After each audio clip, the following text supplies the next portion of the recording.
Welcome, everybody. Thanks for joining us today. So it's another episode of TechTalks, interviews, webinars, series of discussions around the topic of fitness, digital fitness. And today it's my super pleasure to have as a guest Olivia from Keepme. And we're going to be uncovering together the mysterious topic of artificial intelligence in the fitness space. So, Olivia, would you like to say a few words about yourself and Keepme before we go with the topic? Absolutely. Thank you very much for having me. So yeah, I'm Olivia. My background was actually marketing before I moved to Singapore. So I'm in Asia at the moment, about 4 years ago. And I was really brought out here to help rebrand a boutique offering, Vanda.fit. So I was brought here, and really that's where Keepme was born. The Singapore boutique market really exploded in about 2016. So I was kind of brought out here for the rebrand to combat some of that. And, we really found as operators that, the first observation I made sort of coming out from the industry was more the sort of quite stagnant approach to tech, to say the least. So that was a big learning. But really, yeah, as I said, we knew in terms of our growth, continued growth, it was only really going to come from retaining more members. So that pain point really inspired us to create Keepme, because we just didn't find really any retention solutions. And then as Keepme's evolved, we now cover a complete sort of member lifecycle. We now sort of cover all the way from pre-sale all the way through to that membership lifecycle, and then also win back. So yeah, that's really how Keepme was born, and I was part of it. Oh, that's an interesting story. I wasn't actually aware that this is a spin-off of a like a brick and mortar fitness business. So it's really interesting to hear this story. It is. So my CEO, who obviously started the company and also ran Vanda, his background was slightly outside of the fitness world until he opened Vanda. So he kind of took a lot of that expertise. We also had a wonderful data science team across another business that we sort of tasked with creating Keepme. And yeah, that really was how our team came together as one. Great. I mean, it's always good to see those businesses that are driven by a need from within the industry rather than just trying to 100%. Jump into the industry from outside and thinking that we can solve the problems. And I think we've really carried that ethos through. I mean, most of my team have operator experience, as I just mentioned. My customer success director, ex-operator of 25 years, and obviously looked after a gym in Poland. So we really, I think it's using the best of the tech world and the best of the fitness world and trying to combine them somehow. And that's really how Keepme was born, kind of from both those expertise. Great. So okay, let's maybe start with maybe let's lay down where we are in terms of the fitness industry. That's obviously that the industry has been hit hard by the pandemic. Maybe you can share from your perspective where the industry is now and where do you think it's heading in the coming years. I mean, I think obviously COVID has been one of the hardest hit industries, right? And I think there's no sort of beating around the bush on that front. I think it's done some good things for operators. I think it's inspired an increased reliance on digital. We're seeing pretty much every operator, stream classes, some good, some not so good. But I think having some of the scare factors removed around tech and seeing that sort of be part of their offering and part of their daily operations has always been really positive, because I do genuinely think that digital is the way that we are going to see our industry keep evolving. So yeah, I think it's been interesting from that perspective. I mean, I think from a consumer perspective, it's harder ever to win members and to obviously retain them. I think now consumers have had a reliance on other fitness means outside of our four walls. Myself, I was one of those guilty people that learn how to bake bread and take up cycling, and I think we're seeing a lot of consumers rely on fitness outside of our offering because they haven't been able to access it, right? So I think from that perspective, it's a hard time for us as an industry really to win back some of those members, those frozen members, and also keep the ones that we have invested, especially when other gyms around us are often slashing prices, and consumers have got a bit more picky than ever and not really relied on those rolling subs over and over. It's given them a chance to really think about if they want to invest with you. But, on a positive note, I think that has inspired a lot of offerings to really step it up and really improve what they're offering to the market. So, as much as I think it is a negative in terms of our walls have been closed and obviously from a revenue perspective, a lot of businesses have been hit really hard, I still think there's definitely consumer appetite there. And I think if anything, it has really consolidated the idea that bricks and mortar is still something that people want. It's not, a trend. It's not going to die with COVID. It is, still very much an offering that people want. And that's really why, Keepme our aim is really to sort of ring fence and protect that and help, sort of bricks and mortar operators compete with the like of my fad cycling, but also, those digital disruptors, which are only in, driving that market expectation from consumers even higher. I see. So you're saying that people invested a lot, maybe buying equipment for their own houses so that they can train at home, and now it's a bigger challenge to bring them back to the physical locations. Yeah, I think there's a lot of hurdles, right? So I think, for example, clubs that had always historically relied on their location, being in a central business district, kind of near offices, stuff like that, that's a hurdle. For example, people working from home, your offering has to be really good for someone to commute into you. So, but then, I spoke to an operator in Canary Wharf in London, for example, and they're doing really well because they do have that really great community, that really great offering. And it is, people were still going there despite not actually working in the offices. So I think there's multiple hurdles, whether it be people having home equipment, whether people, investing in a Peloton, whether it being people just, downloading more virtual content, a lot of which is for free, or, getting the Sweat app. I think it really does. There's definitely been more hurdles presented, but I would say from a market penetration perspective, I would hope that COVID, and I think we're seeing that COVID has still encouraged people to really start caring about their health. As I said, me being the cyclist, suddenly I've decided to develop that. And, we are seeing people now really caring about their health and knowing that it is part of protecting them against the COVID condition, as well as building that community where they're maybe not getting that because they are working from home and they're, on their own for longer and stuff. So I think it works both ways. I think there's definitely more competition, but I think for sure COVID has encouraged, as consumers, us to have probably better behaviors than maybe we had in place before. I see. So, a lot of trends shaping this landscape at the moment. And so what do you think are the, maybe the three biggest challenges ahead of the companies that stayed within the business during the pandemic? That's a very good question. The three biggest challenges, I would say, as I said, really just sort of competing with those digital disruptors. I mean, I think we were banging the drum about these Pelotons and Tonals and those kind of companies a long time ago. And, within the industry, it was like, oh, we've seen this before. We've seen home workouts. It's never going to stick. And I think COVID has only really increased the appetite for those kind of offerings. So I think having those digital disruptors is one. As I said, people have more choice than ever. But I also think, so that's kind of one. I think off the back of that, consumers' expectations have increased. I think if you look at all of our screen time's gone up, right, since COVID, because we're working from home and we're not going out as much. I mean, in Singapore, our rules are quite strict, and it does increase you, to look at your phone more, or look at Netflix more, and Spotify and stuff like that. And I think as consumers, if we're used to getting that experience every day, recommendations around what we should watch, or playlists that are made tailored to our exact taste, I mean, that expectation is going to spill over into other areas of your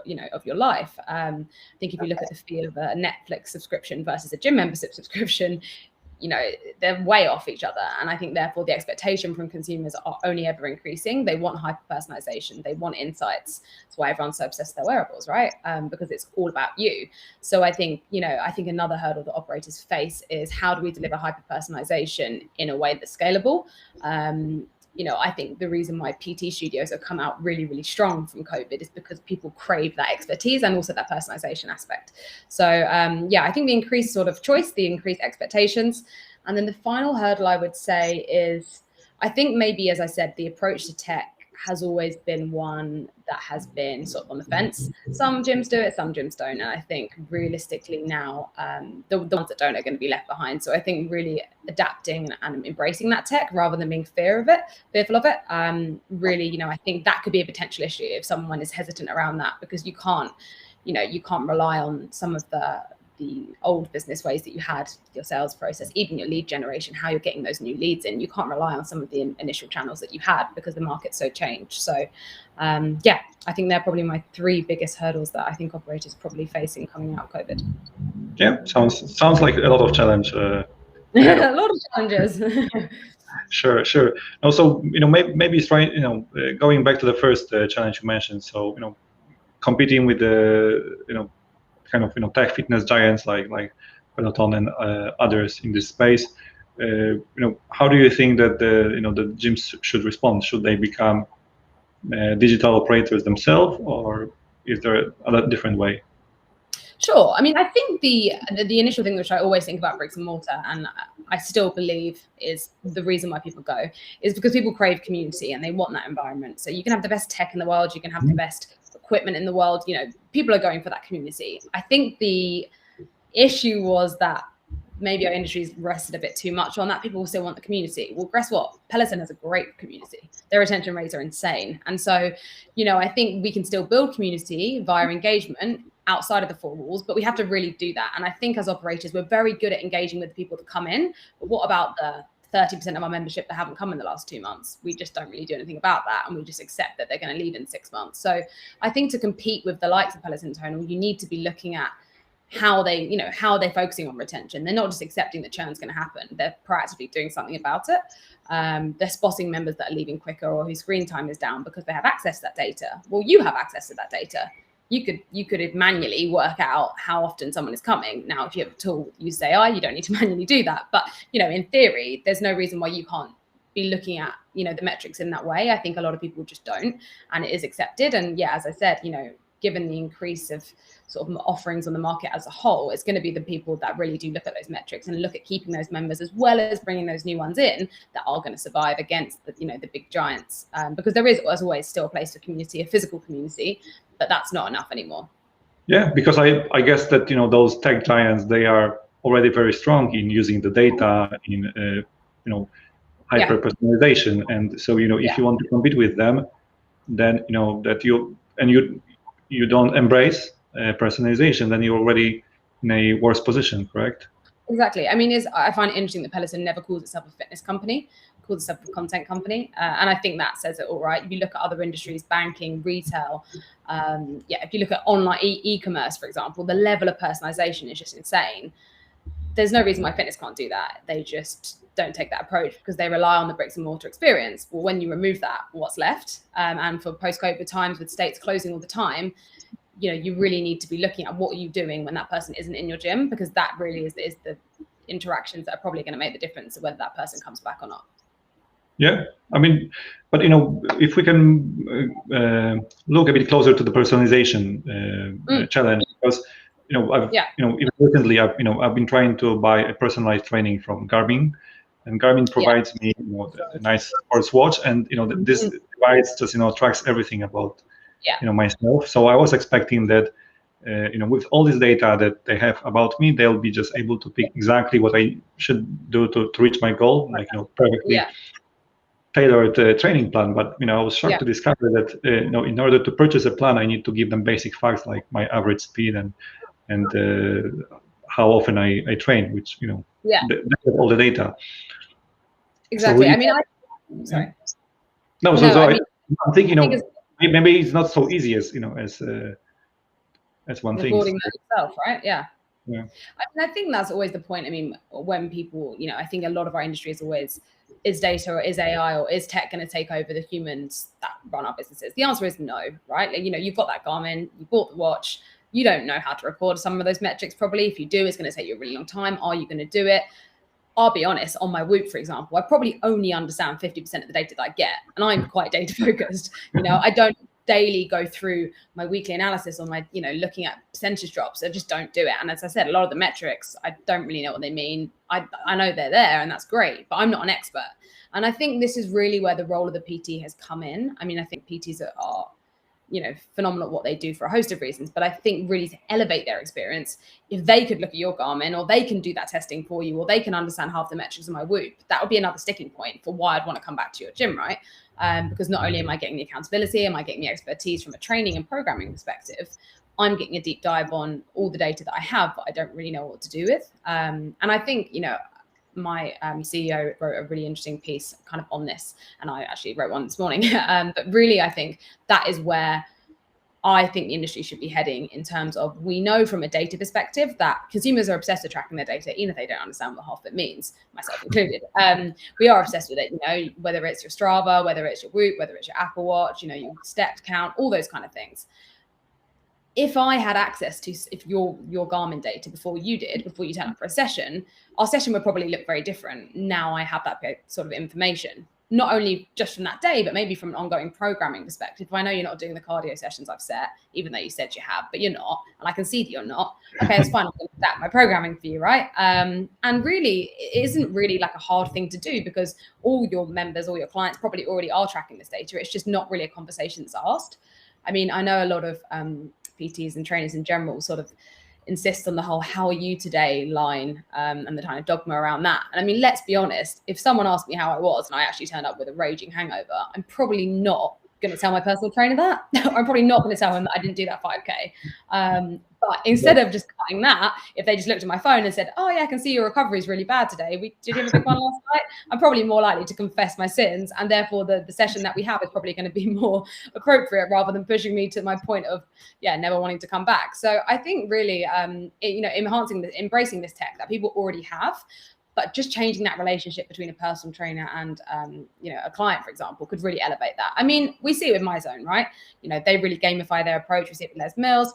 They're looking at your data in real time live. And that is one level of personalization. So for example, me and you are in a class, I'm not working half as hard as you. Someone can call me out on that.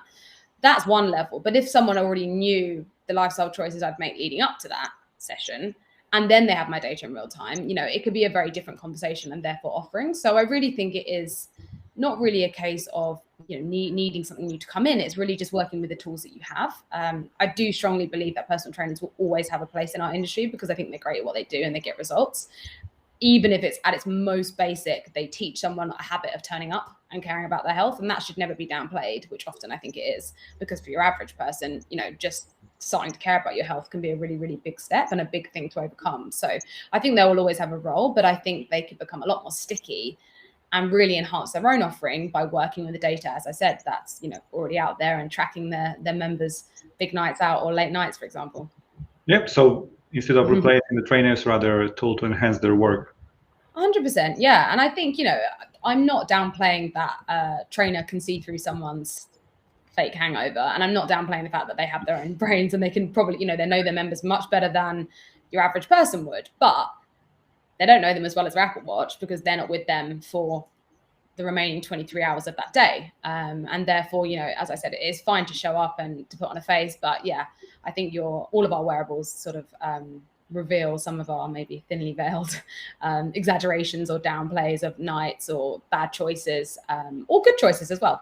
But it can also help, set good metrics. If we know that I struggle with sleep, for example, we know that fitness is going to help on my sleep. That could be a new goal to set by and a measurable, especially for someone who's probably very impatient like me. If I'm not seeing that weight drop on a scale, I'm going to get rid of the personal trainer, because it's not working. It's been 6 weeks. I haven't lost anything. But if you could say to me, "Oh, but we can see that your resting heart rate's improved. We can see that your personal best on your 5K is enhanced by this much."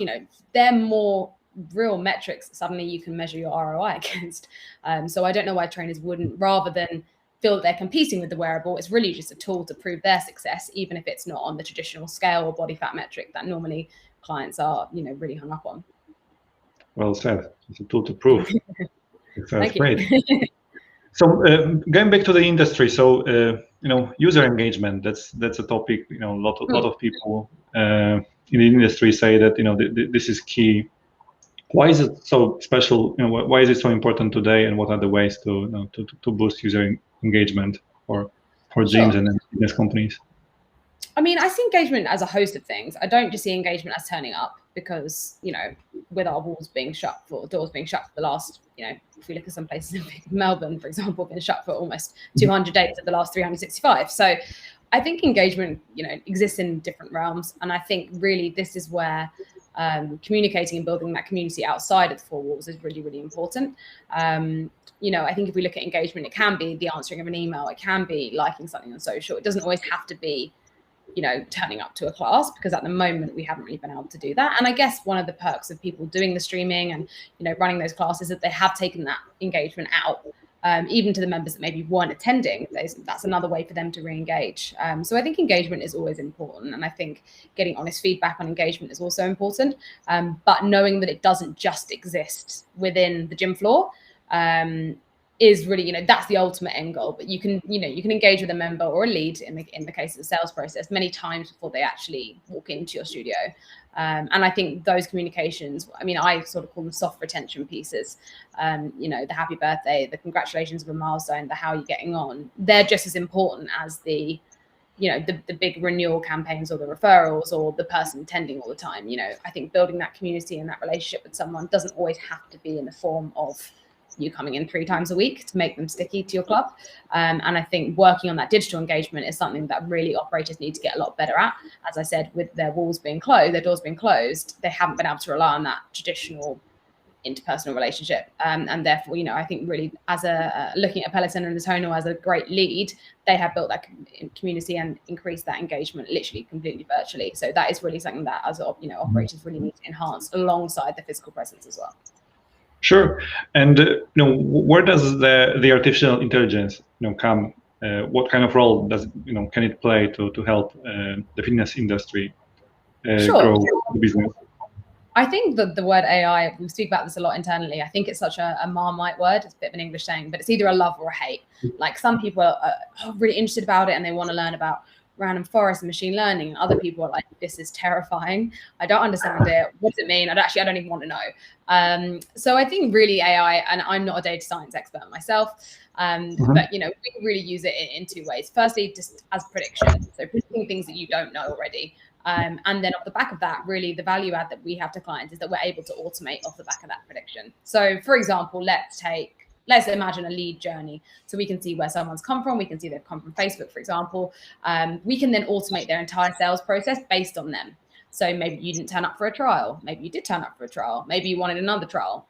We can build out that sales process in a totally automated way that's really, really tailored to you. So the example I always use is our new member journey. Let's say you and I both start on the same day. I've never attended and you're regularly attending. The way in which an operator ideally would like to engage with both of us would be quite different, right? For you, it's just keep going. Here's a referral offer. Lovely to see you. With me, it's like, we need to get her in the site or she's never going to attend or ever turn up. And therefore, I think by using AI, we're able to help sort of new members or just people that we engage with really navigate down those paths, but in a really automated way, because that would be great if we were the only 2 new members that they had that year. But we're not, right? And therefore communications get missed, and then therefore you might get more of a more generic approach. And as I said, if someone's sending me a referral on day 30 and I haven't turned up, that's not really going to breed goodwill with me or encourage to come back. Equally, if you're getting called every 5 minutes going, have you come in yet? And you're like, yeah, I was in this morning. That's also going to breed goodwill, bad will, right? So I think from an AI perspective, the way that we see it, as I said, is prediction, and that feeds across the whole member lifecycle in terms of who's going to leave you, who's going to convert into a member. Don't waste your time on this trial because they're never going to convert. Invest your time in Derek because he's going to attend. And then also spotting all of those kind of crucial upsell and cross-sell opportunities. Let's say I'm primed for a personal training opportunity, you're not. But we can get really, really granular with the kind of predictions that we're able to make. So for example, we can see that I would be primed for a 10 pack, you would only be primed for a 5, and someone else just needs a free offer to engage them. So even sort of predictions within the predictions, because AI is always constantly learning about your leads and your member data in real time, it can make recommendations all the way down to what's the best type of media to send her. She's more responsive on WhatsApp than email, for example. So yeah, we're really able to predict. And as I said, off the back of that, automate. And I think that leads into that hyper personalization aspect. When you have automation in place at scale, suddenly, you can make the member engagement super tailored. So for me, with the 10 pack and you with the 5 pack, actually, we're going to add a visual of a woman rather than a man. With you, we're going to make sure this offer is sent to you 2 days time because you've actually been, you've got an injury and you're only just coming back. We can really get granular, even down to the creative, into the tone of voice. But yeah, that is really how we're able to get that personalization at scale, because a lot of the legwork is already being automated. Okay, so those 2 ingredients you said, predictions, recommendations, and then automation. What do you think is more important? It's a tricky one. I mean, I think an insight or a prediction is great to have. And I think often we see operators, there's so many great areas in our industry, right? Let's take retention as one. No one looks at it. No one cares about it. They know it's there. They don't really want to deal with it. Suddenly, we're being able to give you an entire risk score of your entire member base and every single member. That's really, really exciting and fascinating for a lot of our clients, for example. But it's only helpful if you actually act on it, because knowing that I'm going to leave in 2 months and you're not, that, how does that help my revenue if I don't save me and then you keep ticking along with you? So I think really annoying answer to your question is that they're probably both as important as each other. You can automate everything, but it only works if you're working off an insight. If you automate me an email campaign and I don't answer my email, that's irrelevant, isn't it? Even though I've had that whole sales process automated, knowing that I actually am way more responsive on WhatsApp, we would send us down a WhatsApp heavy path, for example. So I think the two go hand in hand. I think having automation is very powerful, but slightly redundant if you aren't drilling down to the level of personalization that you need, or the recommendations that it's fueled off the back of. But I also think it's all great having the best insights in the world, but unless you're making operational changes or the automation changes, to support that, then yeah, again, it's just another nice shiny metric and stat about your site. Yeah. So I mean, it's a fair point. So I see where it's coming. That if you automate without good algorithms behind it, then automation will be just repeating multiple instances, something that doesn't isn't appealing, doesn't bring value. So and I think both in isolation probably at first is really helpful. So like, for example, if someone doesn't show up, I can put an automation in place that sends them a chase up. Now that's great, and from a resourcing perspective, that's incredibly beneficial.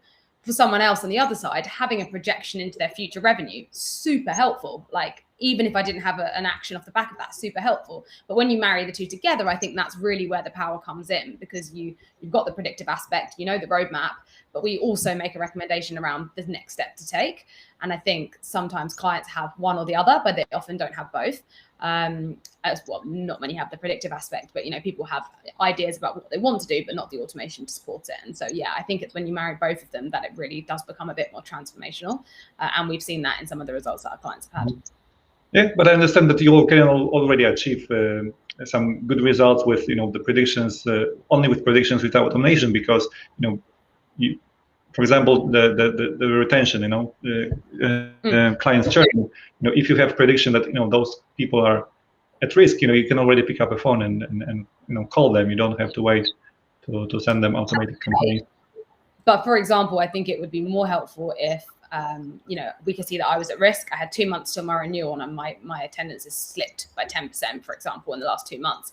Having that insight is really, really useful. But then saying, okay, send her this personal training offer via WhatsApp, because we know she's more responsive to WhatsApp, and we know she used to do personal training, but she paid off it, and she really likes this trainer. And she actually wants to train with a male, so make sure that the artwork is actually with a male trainer. Having that level behind it suddenly goes from you just picking up a phone and going, hi, can you want to renew with us, to, oh yeah, I want to renew, without even thinking about the fact that my renewal is coming up.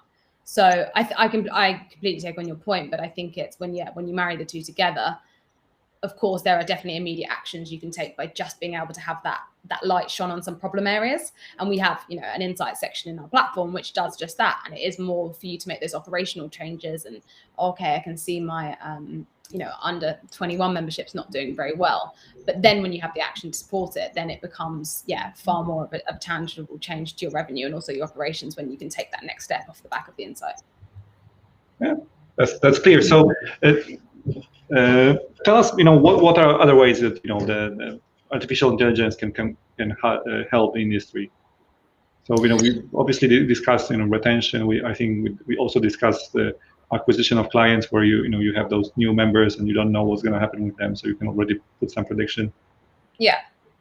I think one of the biggest things that AI does initially, is it really strips back a lot of the natural bias that we have. For an example, if I ran a gym and I had 2 colleagues, and I said to them, right, what is the ideal person that we would have, who generates the most revenue, who has the highest lifetime value, who refers the most, who's super invested, who is our ideal person? We probably all would have a name or a face in mind, but they'd probably be very different, for example. And that's because I've been in the industry 3 years, and Michelle's been in the industry 15 years, and Ian owns the institution, and he definitely has an idea, but he hasn't actually been in Singapore for 3 years, so he's going off someone from 3 years ago, as an example.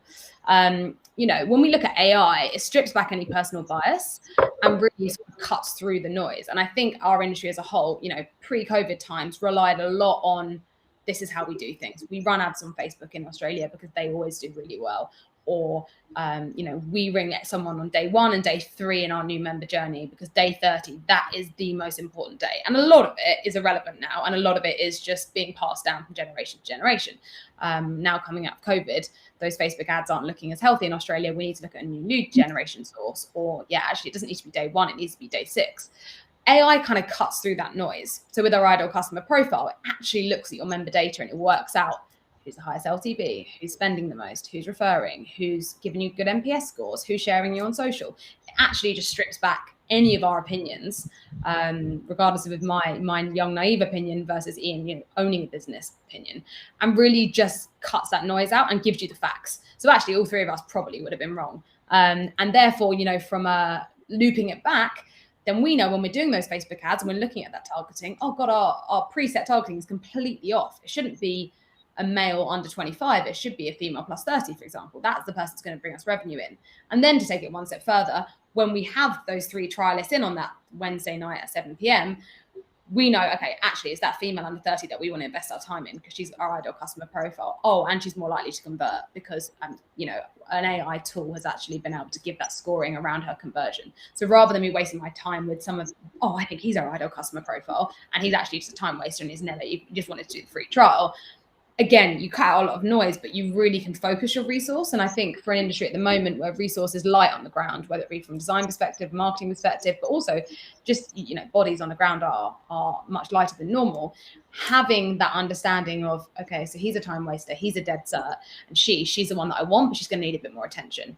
Those 3 trialists, that completely transforms your sales process, rather than when you get to the end and one of them goes, oh, I want to think about it. And you're like, how did that happen? Oh, well, I knew the person was time wasted before they even walked in, actually. That, completely transforms how you sort of allocate your resource.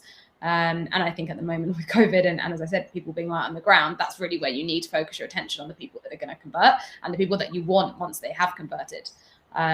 Especially with social distancing and class bookings and stuff, if you've got someone that's just using you until their 10-pack runs out versus a really loyal member that has been referring, it helps you sort of upweight that from a sales perspective, as well as actually your member experience. Great. So I just wanted to give technical remark because I see that there are already questions popping up in our chat. That's great. Just want to let everybody know that we're going to come back to questions at the end of the session. So keep on writing the questions if you have one. Just go there and we'll continue with the topic. Great. Okay, so maybe you could walk us through the best results you like a case. Yeah. Where, your clients saw the most value out of using artificial intelligence in sure. I guess I'll just use the use case of a client. I cover Australia as well as Asia Pacific, so I guess I'll just use the use case of a client there. I love this client in particular because they really were one of the big sort of innovating factors behind our sales side of the platform. They came on board with us for the retention side and then really were like, you have to have this across the sales process. So from a sales perspective, I mean, they improved their sales conversion by 8% within a week of having Keepme sales. I haven't done check-in with them recently, but yeah, literally a week of onboarding with us on the sales side, they really managed to do that. And then they use the platform in such interesting ways. So on that sales process, they actually use it as a way of working out from a resource perspective, because we can allocate leads seamlessly based on sort of preferences. So for example, you're better at selling to males, I'm better at selling a classic membership. We can sort of route on premises like that. But our client wanted to take it one step further. So he was testing every single salesperson about who they were better to sell to and how that was affecting someone's conversion score. And yeah, they use it in very weird and wonderful ways. But in terms of results, yeah, I would say that's probably the biggest win on the sales side. Oh, no, they actually managed to increase their referral traffic by 33% by plugging in one singular automation, which I can cover on the back of an NPS tool that we have as well. And then from a membership side, they now have 0 inactive members. So they literally don't have a single member that are sort of at risk or inactive. And they managed to increase their lifetime value of a member by 1 whole year. So quite a few changes happening at Willows. Yeah, as I said, they're a really great team and they really push us to innovate in terms of a lot of our new features and stuff like that. But yeah, they've seen great results all the way from sort of pre-sale through to that membership lifecycle. Yeah, enhancing by 1 year lifetime value for us. That was a very nice win. And we were very happy to support them through that. Oh, that's really nice because that already capitalizes on the investment they've already made. 100%. Yeah. And I think that's the case. But, even we see the platform used in such interesting ways. I was speaking to my colleague in the UK, and they were telling me about how we were building automations off the back of really, niche treatments in terms of physio and stuff like that. And yeah, the platform doesn't really just exist within one traditional operator. We really work, and my boss might kill me for saying this, but we're quite choosy about who we work with, mainly because we really want to see our platform utilized in a way that either fixes a specific problem or challenges our conception of how we would use the platform. And I think Willow's, as I mentioned earlier, and some of the sites in the UK, what they're doing at the moment really does do that. Okay, so I'm thinking AI. I'm thinking, loads of data are needed, to train the models, to make those predictions. So, how much data do you need to be able to actually, use AI? Sure. So actually, let's say, I'm a small, boutique gym. I have, 300 members. Is it enough to, to start using AI? Yeah, absolutely. I mean, to make our predictions, we basically need, it's not so much on the member count that's relevant, it's more on the historical data. So to make those accuracy levels on the prediction, we need at least 6 months worth of historical data. We basically take 80% of the data, we sort of build and train the model with that, and then we test with the remaining 20. And that's how we're able to get basically anything plus 93% of accuracy on any prediction that we make in terms of revenue, risks, conversion, anything like that. In terms of what we need from a client, to be honest, it's everything in your member management system. So, we can plug it. The more data that you have, if you're using MyZone, if you've got a VOD platform, if you have a different payment and booking system, great. But to be honest with you, we're able to produce incredibly accurate insights just from the member management data. I think, all of that data, I think as an industry, we're good at tracking our data. Sometimes the hygiene is a bit questionable, but we do a lot of that in our cleanup. But yeah, we're very good at tracking that data. And that is really what feeds into Keepme in real time. So all we actually need is an open API to any solution that you're already tracking your data in. There's no manual work ever needed on Keepme. You don't need to upload spreadsheets or plug anything else in. That's all done just through that API to the member management system. But as I said, if you were to be having other solutions that you want to feed into Keepme, of course, we can absolutely do that as well. It just makes the data sets richer. Okay, so to what extent are you using, the data from, anonymized data from other, implementations to teach the models, and to what extent you would be using my data, if I wanted to implement a solution in my gym? So, in which capacity is it, customized to the behavior of my clients? Maybe, maybe I'm in a busy shopping center where the habits are totally different than in the suburbs. Yeah, 100%. So we work on a per site basis. So for example, if you run 3 sites, as you said, their locations could be incredibly different. We drill all the way down to the individual lead and the individual member. So yeah, your member behaviors would look probably very different across your offering. So we would basically have 3 different versions. So you'd have 3 different Keepme scores, 3 different predictors. Yeah, everything would be completely different. All of our, when I say models, I think sometimes people think that that's a universal or a generic. It's not. We really work from the ground up on every client. And as I said, even the back end of the same client could look different at 2 different locations. And of course, their member behavior is going to be very different. Even if they're next door to each other, you're going to have different members attending different classes at different times and stuff like that. So we're in terms of our build, everything is incredibly custom. So depending on what you want tracked and what you are tracking, that's really how we build that into our implementation. But as I said, yeah, you could have 3 sites and your Keepme score could look like a 100 on one and a 3 on another. It really just depends on members' behaviors at that particular site. And loads of things will feed into that as well, even operational aspects. It's not just your members. It will also be closing times and, membership plan structures and, which trainers are doing really well. What's the sales process different? Yeah, all those aspects do play a part. Even if the back end, you have one member management system, it can still look very different between sites in the same group. Okay. And now, the difference between online and brick and mortar, in terms of, using AI to drive business. Do you think that brick and mortar is disadvantage because maybe less data or harder to make good predictions or drive business? No. Do you think maybe brick and mortar has an advantage? Yeah, no, I mean, absolutely not. I think in terms of virtual, of course you get, really great metrics on dwell time and, shares and stuff like that. So we definitely work with clients that have a virtual offering, a hybrid offering of virtual and physical, so different data sets. But no, I think actually arguably, I would say that you would get more benefit from a bricks and mortar site, just because so much of that data isn't really accessible. You know, you can go onto your VOD site, you can look at the streams, you can get a report on that, and that's great. You would have no idea how that's affecting your retention, your attendance, anything like that, but you at least have some of those metrics sort of at the forefront. I think with bricks and mortar, you know, so much of that data is unread and just hidden in that member management system, being tracked but never really analyzed. So no, I would say if anything, there is more power by having an AI tool in a bricks and mortar site, because first sort of time you're going to be unlocking the value that data has already had.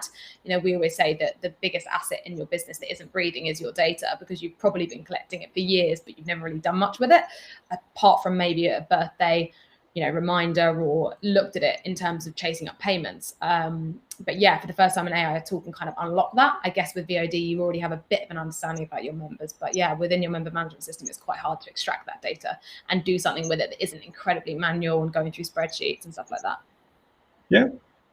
Okay. So it's making those businesses more data-driven, and the online business is already data-driven. I think so, or I think it's, I mean, I think those businesses, maybe bricks and mortar, might be data driven, but they just don't have a tool to unlock it. So they might be really great at tracking, and they might be really good at, you know, knowing who's where and who's what and what payment plans are coming up and stuff like that. But really elevating that by applying AI to it is really where those bricks and mortars really can sort of take that value from it. As I said, I think with online, you know, there are already some metrics that they can see to measure success against of certain classes or certain timings. But I think often with member management, it's very hard to sort of extract that data. You know, I do speak to people that are like, oh, to pull a monthly report, it takes me like 50 hours a week.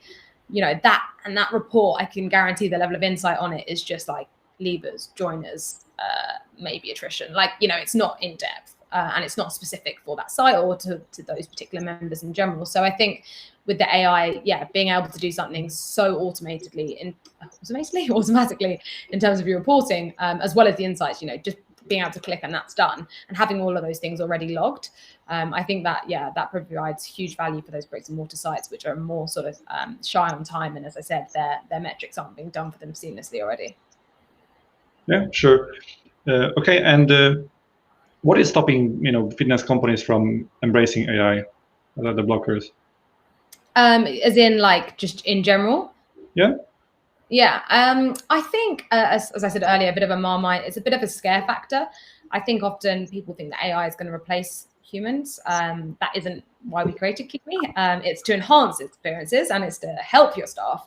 But, you know, it isn't to replace humans, and it still requires a human to take that action.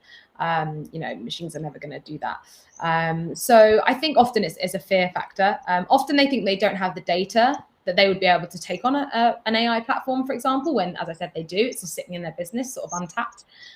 Yeah, I would say they're the biggest two drivers. As I said, I think we are very good at tracking data, whether it's from a wearable perspective or whether it's within our actual sites, but we just don't unlock it or actually utilize it to its full capacity. So I think that's where the AI comes in. But often there's a bit of a fear around, I don't have the things in place to be able to utilize AI, which is a myth. Every operator that tracks bookings, payments has that already. They're just, yeah, waiting for it to be unlocked by that AI tool. Okay. And apart from the you know, the physical gyms, do you also work with, you know, pure online players? Is your, you know, platform suitable? We do, yes. So we have some sites that are purely virtual. So they'll have a bricks and mortar site and then a virtual site, but their member base is completely separate because their virtual, for example, might be international. So yeah, we do. And the predictions that we'll make across them will be obviously very different, and the recommendations will be different based on those users' behaviors. There are always commonalities. So for example, class that does very well in bricks and mortar tends to have very good traction on the virtual, especially if it's the same trainer. So there's definitely shared recommendations that our clients pick up. But yeah, as I said, we really created our sort of why was really to ring fence and protect and help grow the bricks and mortar operators. But having said that, we know that virtual is a huge part of where they're moving. And so we want to make sure that we can help them grow in that area as well. Okay. And do you think that there are other ways, you know, that AI can help, you know, the fitness industry, apart from, you know, using the data to, you know, to bring, you know, like, you know, sales result in a way of, you know, intelligent CRM platforms? You know, what's your take on, you know, other ways, like, for example, using image recognition to track how people train? I mean, I think there's a lot of tech that can be looked at. I think VR, AR. I mean, I spoke to a client in Australia that used beacons in their site. There's a lot of tech out there. Some I think is great. Some I think is a bit faddy. For me, I think the biggest piece of tech which our sites should be adopting is actually wearables. I think as it's already being, we're looking at the Googles and the Apples and the biggest players in the world bringing a tool to our industry, and it is a tool if we use it properly.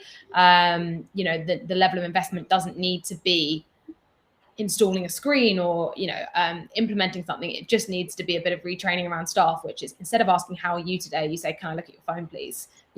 Things as simple as that, and having them understand the metrics on those particular wearables, for example, that would be far more valuable as an investment, I think, than maybe bringing in another a VR headset for every member, for example. I think it's far more tangible, and I think it's far more realistic and powerful, really. So I think there's so much tech that we can look at. For obviously our background is AI, but it really is the prediction and automation aspect which enables us we can find that in the AI. But I do think, as I said, unlocking that wearable data. I mean, we work with MyZone on a particular client, and we really look at how them wearing. We know it's a very good retention tool, of course, but for example, if I can now see that actually I haven't attended in 2 weeks, but I can see that I've done 2 swims on the new NZ Switch and a cycle, when I'm trying to entice me back in the site, wouldn't it be good to actually send me a spin class piece of content rather than a generic how are you? Because I know that you've been cycling, even though you haven't been in my 4 walls. So things like that. I mean, I think when we get to that level, it can be really, really interesting. But I think just from a trainer perspective, I say just, but at its most basic, just from trainers understanding the sort of hygiene and state that someone turns up to a class in can really, really impact their performance and their success measurables as well. So I think there's a lot of tech out there. I think you have to choose wisely. And not maybe get swept up in some of the more faddy pieces that I see. But I might be completely wrong, and maybe they will sort of survive the test of time. But I think from a consumer perspective, wearables are where we need to be looking at. And I think from more of an operational-led aspect, AI really is, as I said, the tool that's going to enable us to scale up that hyper-personalization and automate so many of the things that we're already doing. Okay, so I get that intelligent CRM top with wearables, and then you got the complete. The world's your oyster, yeah. Then you'll know everything about me. You know every hangover. Yeah, then we'll know what exactly you will indeed. Okay, there's a lot of questions, so maybe let's start answering them. I'll give me a second. No worries. Okay, there's somebody from Brisbane, Australia. Hey. Hello. And there's Jake from your team from Keepme. Great. This is an interesting one. I've seen data overwhelm a lot of businesses. How do you get the band? Okay, for too much data. Yeah, I think often I actually used to get like this when I saw a Keepme dashboard for the first time. I would look at it and there's so much to sort of absorb. I think it's really working out the areas in which you want to see enhanced and looking at the insights around that area. So rather than doing complete overhaul of your business, it's okay, we are going to just focus on the sales process and how we can better that.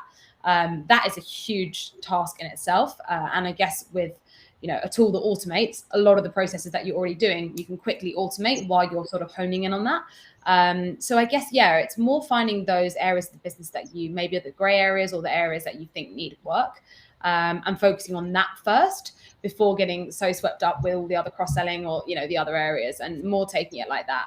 Because I agree, there is so much data out there, hence my wearable, when you look at parts of it, but only really to start with, I think, look at the bits where you can make a tangible change and where you're comfortable and confident that those actions you take off the back of it are going to make a tangible difference to start.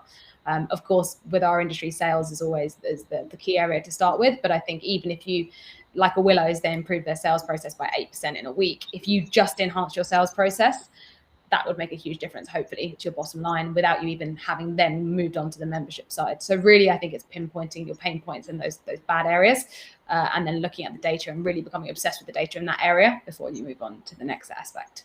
Yeah, I think it's a very valuable insight because that just shows where to focus and how to start as well. Yeah, because you can just get so overwhelmed when you see everything, right? Yeah. Next one. Next a lot of data and Jim. Yeah, so this is really, I think, I think why I see value in what we call the Keepme score. This Keepme score essentially is a risk metric. So it looks at every single member that you have and works out the chances of them either staying or leaving you. So as an average, you get a Keepme score. And on the sales side, we get a lead quality conversion score, which looks at conversion. So they're just two very sort of ingrained metrics that give you a good reflection on your retention and a good reflection on how good the leads are that you're bringing in. I think by just looking at that Keepme score, you would see some unbelievable changes. I mean, every client call I have starts with, my Keepme score's gone up 2%, because for the first time, every area of your business feeds into that. Operations, marketing, click rates, stuff like that. It all feeds into that metric. So I think by trying not to scare them too much, just trying to increase that Keepme score, if you did that, you would see, some real remarkable changes. So I think that's probably a way in which is the two kind of initial goals is let's improve that lead quality score and let's improve that Keepme score. And I think that's a really great entry point because, as I said, it covers every area of your business, every staff member you have, every process. I am a bit obsessed with atomic habits, but I always think if you improved each area of those by like 1% or 2% overall to that Keepme score, you would see a really big impact. And I think, the way in which our platform is structured really enables that tweaking and refinement to happen that sort of contributes to that wider picture. Great, thanks. No worries. Do you feel there is an in-person? Do you feel that there is an in-between person with the gym that is there for data analysis only, who doesn't understand the data and simply advises the personal training team, rather than each trainer trying to keep on track of all the data analysis? Yeah, I think it's more a tool. I don't think you need a dedicated person to read data. With the PT example I gave, I think it is more relevant for that individual trainer to have that access in here and now. Maybe from a programming perspective, maybe you have a bit of a different approach to your programming within a PT. If we look at an ultimate performance, for example, their programming will be much more structured. So maybe there is one person there that, you take all the insights from your individual clients and feed that back. But I think really by having a tool that does that reading for you sort of doesn't mean that you need to get someone who's super data obsessed in there. But I think from a personal training perspective, it's not always a massive deep dive on someone's ongoing data. It really is just a daily check-in when they come into the site. So there's no need for an in-person if you didn't have resource, but I can imagine there would be huge value if you did have someone spending all of their time on Keepme and looking at every single insight that we produced. So it depends on how your team is structured, but I think from a training perspective, I still think there's a big value in just the PT training that particular client, having access to that client's wearable data. But from the gym perspective, do you think that there should be somebody?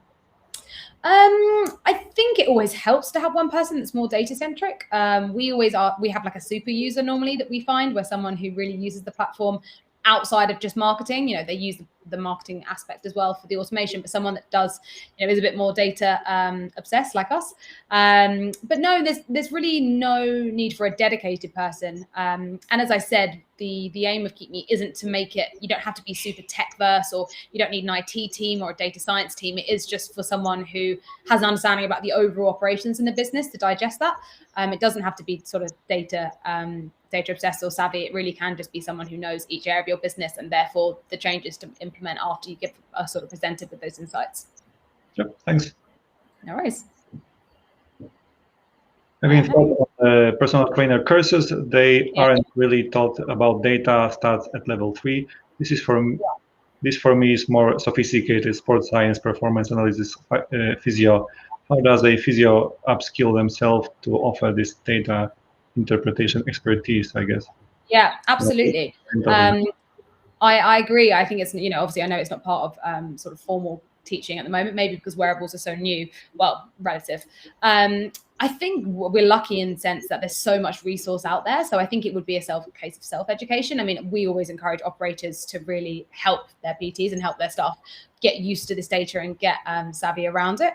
But I think, as I said, there's a lot of resource out there. I'm sure you probably have a wearable yourself. And I think myself, as I said, I only look at 50% of my data, but there has been days when I've done a massive deep dive and really got my head around a lot of those metrics. So a lot of it is just done by practicing on your own wearables, maybe. But as I said, a lot of resources, a lot of webinars on there. All the websites give you really good downloadables. So that's probably where I would start. And then maybe look into asking your employer to sort of making that part of your onboarding and your training. For example, MyZone, that they're great on that. Obviously, because people use MyZones in the site, they really encourage everyone to understand the metrics on the MyZone app and the MyZone, screens and stuff that are put up. I know when we used our MyZone ourselves, we made that part of our formal coaching to our particular coaches at the time.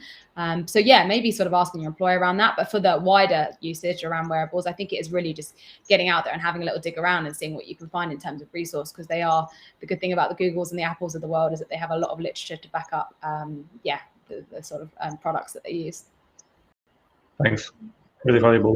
And also, so there's a really good piece on wearables on Fit Insider, and there's also some podcasts that support that. So maybe if you didn't want to sift through a lot of literature, you can also listen to it, because there are a lot of podcasts around sort of supporting wearables and stuff like that.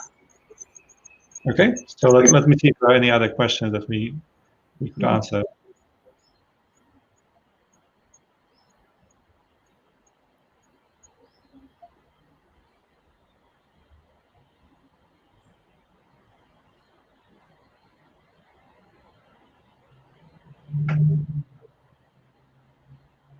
Okay, so I think that there has been a discussion about whether this is just a smart CRM or whether this is actual AI in the sense of to which level do you think that humans can figure out those algorithms that would just basic rules like in 3 days from signing up just send them email, and at what level do you think that it needs to be powered by AI model that sure. where the machine has built the algorithm?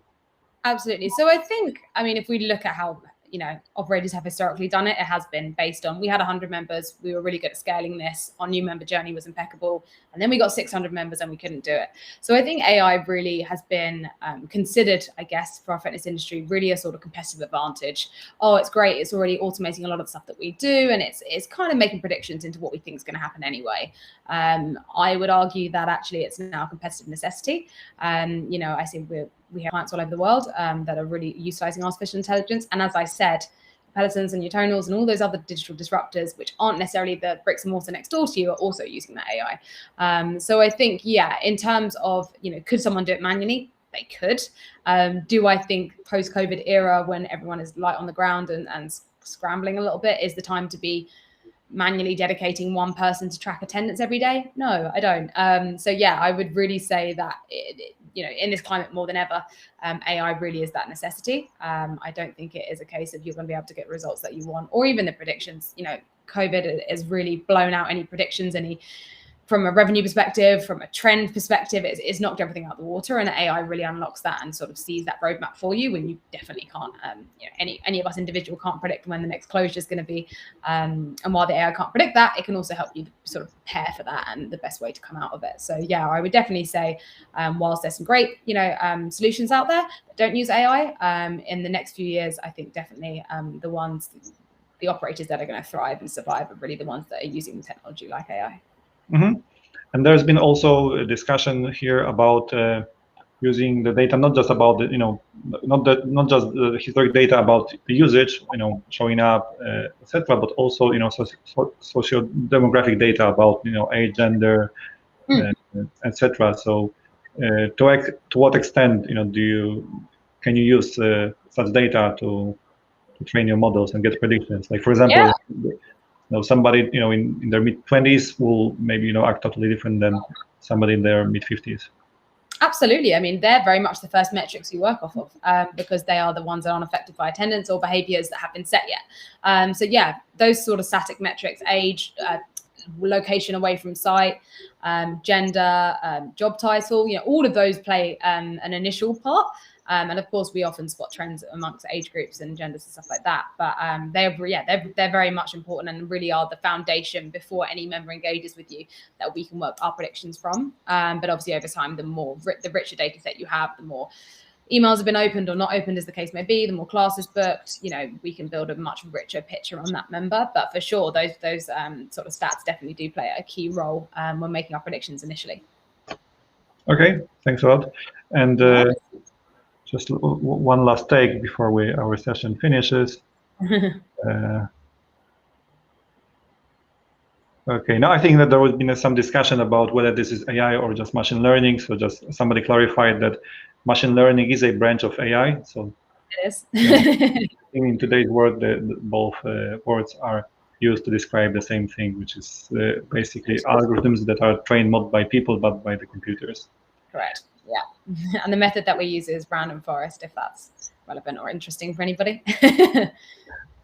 Okay, so we can do the homework and read about random forest. Yeah, or you can ring my CTO, who would be love to talk to you about AI all day long. Our data science team are incredible. So yeah, if anybody does want to find out more, obviously, of course, I can refer you onto my CTO, or my CEO produced a really good white paper called Data and AI that obviously I'm happy to share around as well, which gives you a really good insight of how operators are using this kind of technology.